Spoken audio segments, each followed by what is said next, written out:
Hello everybody and welcome to the barbecue shop here at Hayes Garden World. Mr. Richard Holden is with us again for this video, and we are doing baby back ribs. Baby back ribs today. So, take us through how to prep these ribs. Pork ribs, really simple. First, a little bit of prep that you need to do. Sometimes they'll come already with this off from the butchers, but if you want to come in and just have a look at this, on the underside of the rib there is a shiny membrane. Yeah. And if I turn this one over, you can see the difference. This one's already been done. What you need to do is take something like a rounded butter knife or the head of a teaspoon, and if you just go in along one of the bones in the center of the sheet of ribs, if I turn that way, it's a little bit easier.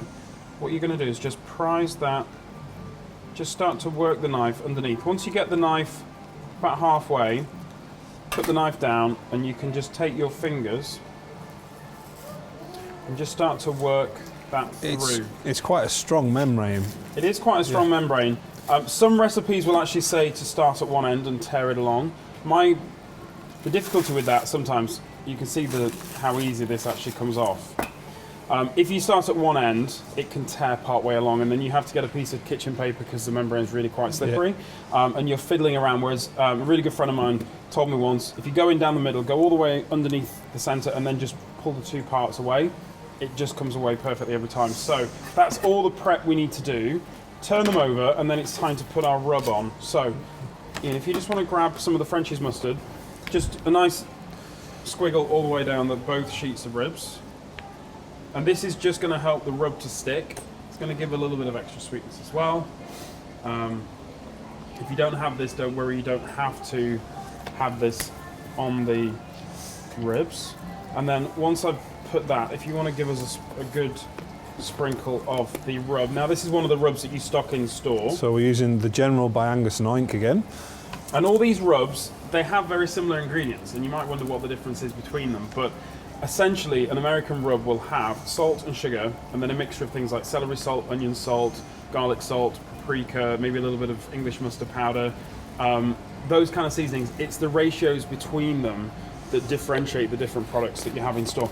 Beautiful, nicely done. So these are ready to go. We're not going to season the underside, nope, because it will percolate through. If you gave these about half an hour just to kind of get to know each other, then that would be great. We can also put these straight onto the barbecue as well. Let's take them over to the barbecue. Perfect.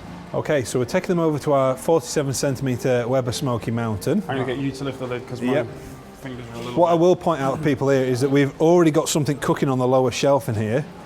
Which just explains why it's already smoking. Yep, we've put some hickory wood chips already in there. That's why all the smoke's blooming out. That'd be wood chunks, wouldn't it? Again, wood chunks. So they're going to go on. They need about 2.5 hours, just with the smoke going around them, circulating around, no protection at the moment. We're going to let the sugars and everything in the rub just form a nice crust. We're going to let them caramelize, get a nice smoky flavour into the pork as well. And then in about 2.5 hours, we'll come back and we'll wrap those for the second part of cooking. All right, so we'll give them about good 3 hours to cook, and then we'll come back and see how they're getting on. Well, we're back with our Weber Smokey Mountain. We've given these ribs a good 3 hours. Yep, they've had all that time. We've temperature checked them, which you don't need to do. 3 hours is perfectly fine, but I temperature checked them. They're just around about 70 degrees. So I'm just going to bring these off. And I've got some parchment here and some foil, and another parchment and foil. If I could get you to just separate those out for me, and we'll put one on this layer under here as well. So just kind of turn them sideways a little bit. Yep. That's good. Move that to one side. So this is the wrapping and saucing stage. So we'll just put that lid back on just to hold the heat in.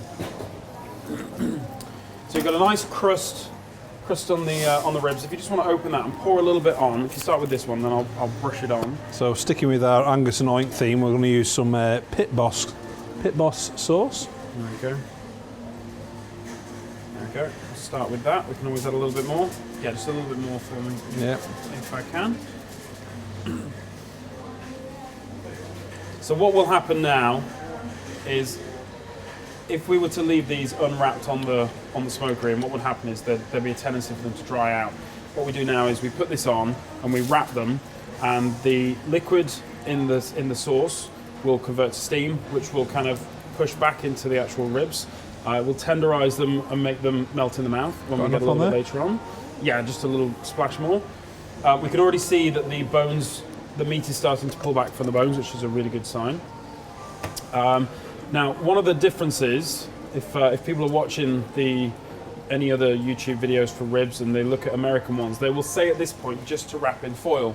Now, having been over to the States, their foil, you can make a battleship out of it because it's so strong. But if you use our foil and one of the bones just catches it, you punch the foil, and that will allow that steam to escape. So one thing that I always do is I use some parchment and just line this, or just wrap them in the parchment first.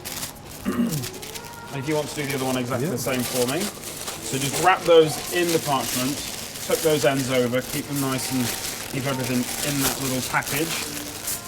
If we didn't have the foil, this would just ping back open again. So the foil is here just to hold everything together. You stay there. And do it in a way that you can actually open them up if you want to have a look at them part way through the cook.